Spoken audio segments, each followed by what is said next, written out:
नीतीश और लालू की लड़ाई में तड़का, पवन सिंह के एक बयान से मचा तहलका। भोजपुरी सुपरस्टार पवन सिंह का ऐलान, पूरी ताकत से लड़ेंगे बिहार का संग्राम। लोकसभा में हारे, अब फिर दहाड़ेंगे। पवन सिंह किसका खेल बिगाड़ेंगे।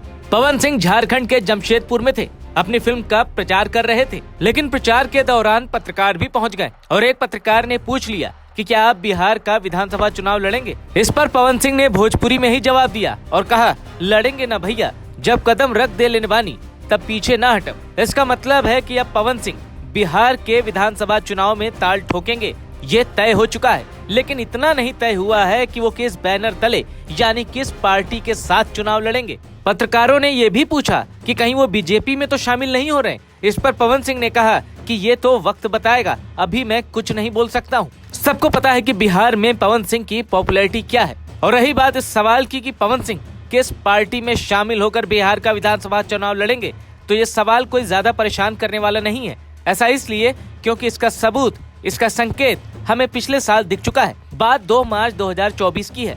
लोकसभा चुनाव के लिए हर पार्टी धड़ाधड़ प्रत्याशियों की लिस्ट निकाल रही थी। ऐसी ही एक लिस्ट बीजेपी की भी आई। इस लिस्ट में आसनसोल की सीट से पवन सिंह को टिकट दिया गया था। तब आसनसोल से तृणमूल कांग्रेस ने शत्रुघ्न सिन्हा को कैंडिडेट बनाया था, यानी कांटे की लड़ाई पवन सिंह और शत्रुघ्न सिन्हा के बीच होनी थी। लेकिन अगले ही दिन गजब हो गया। जो पवन सिंह पोस्ट करके आला कमान का धन्यवाद दे रहे थे, उन्होंने 24 घंटे के अंदर पलटी मार ली। पवन सिंह ने कहा कि वो आसनसोल से चुनाव नहीं लड़ेंगे। इसके बाद पवन सिंह के समर्थक और बीजेपी के सपोर्टर भी आपस में भिड़े थे। सोशल मीडिया में दोनों के बीच कई बार तीखी बहस हुई थी, लेकिन पवन सिंह ने बाद में बताया कि आखिर उन्होंने ऐसा क्यों किया था। दरअसल पवन सिंह ने एक इंटरव्यू में खुलासा करते हुए कहा था कि आसनसोल से चुनाव लड़ने के लिए वो हाँ कर चुके थे। बीजेपी ने उन्हें टिकट भी दे दिया था, लेकिन टिकट मिलने के बाद विपक्षी दल खासकर टीएमसी ने पवन सिंह से जुड़े गाने के पोस्टर वायरल करने शुरू कर दिए। लोग पवन सिंह के गानों में अश्लीलता ढूंढने लगे। कोई कह रहा था कि पवन सिंह के गाने अश्लील हैं और ऐसे कैंडिडेट को बीजेपी ने टिकट दिया है। पवन सिंह ने कहा कि इतना विवाद देखकर वो नहीं चाहते थे कि बीजेपी को कोई नुकसान हो और इसीलिए उन्होंने टिकट वापस कर दिया। पवन सिंह ने यह भी कहा था कि अगर आसनसोल से चुनाव नहीं लड़ना होता तो पार्टी को कभी वो हाँ नहीं कहते। लेकिन 2024 के लोकसभा चुनाव में पवन सिंह का सरप्राइज सिर्फ यहीं तक सीमित नहीं था।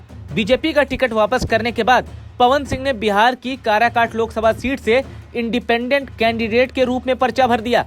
काराकाट वो सीट है जहां से उपेंद्र कुशवाहा लड़ते हैं। 2024 के चुनाव में उपेंद्र कुशवाहा एनडीए के कैंडिडेट थे। उनका मुकाबला सीपीआई-एमएल के राजा राम सिंह कुशवाहा से हो रहा था, लेकिन पवन सिंह के ताल ठोक देने से उपेंद्र कुशवाहा का सांसद बनने का सपना टूट गया, क्योंकि पवन सिंह ने अपना तो खेल बिगाड़ा ही, उपेंद्र कुशवाहा का भी खेल बिगाड़ दिया। काराकाट से हुए चुनाव में सीपीआई-एमएल के राजा राम कुशवाहा को 3,80,000 वोट मिले थे, जबकि उपेंद्र कुशवाहा को 2,53,000 वोट मिले थे।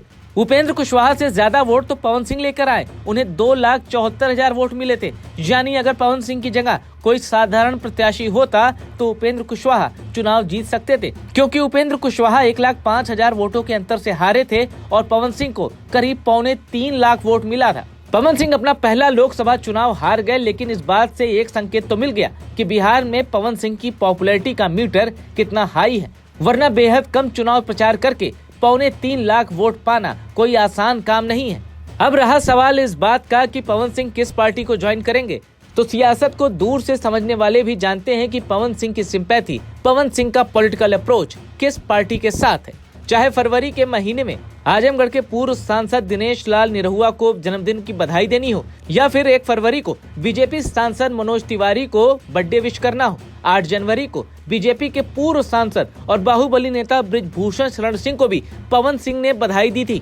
पवन सिंह के शुभकामना संदेश को देखकर साफ है कि वो बीजेपी में शामिल हो सकते हैं। लेकिन यहाँ पवन सिंह के लिए एक दिक्कत है। दरअसल पवन सिंह की पत्नी ज्योति सिंह के भी चुनाव लड़ने की खबर है। पवन सिंह के करीबी सोर्सेज ने भी ये कंफर्म किया है और कुछ मीडिया रिपोर्ट्स में भी ये बात कही गई है कि ज्योति सिंह भी चुनाव लड़ना चाहती हैं। लेकिन ऐसे में अगर पवन सिंह बीजेपी को ज्वाइन करेंगे तो ये मुश्किल है कि बीजेपी उनकी पत्नी को भी टिकट दे दे, क्योंकि बिहार में बीजेपी की लड़ाई परिवारवाद के खिलाफ रही है। और अगर पवन सिंह और उनकी पत्नी को टिकट मिल जाएगा तो बीजेपी की ये लड़ाई थोड़ी कमजोर सी हो जाएगी। हालांकि अटकलों का बाजार गर्म है कि पवन सिंह किस पार्टी से लड़ेंगे और उनकी पत्नी ज्योति सिंह किस पार्टी से लड़ेंगी। लेकिन इतना कंफर्म है कि बिहार के विधानसभा चुनाव में ग्लैमर और सेलिब्रिटी वर्ल्ड का तड़का लगने वाला है।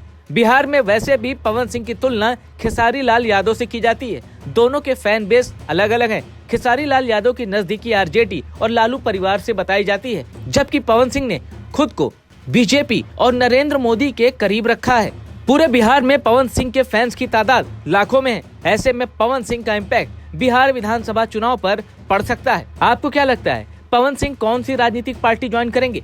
क्या वो बीजेपी के टिकट से ही चुनाव लड़ेंगे, अपनी पार्टी बनाएंगे, या फिर वो कोई दूसरी पार्टी ज्वाइन करके चौंका सकते हैं? आप अपनी राय हमें कमेंट करके बताएं।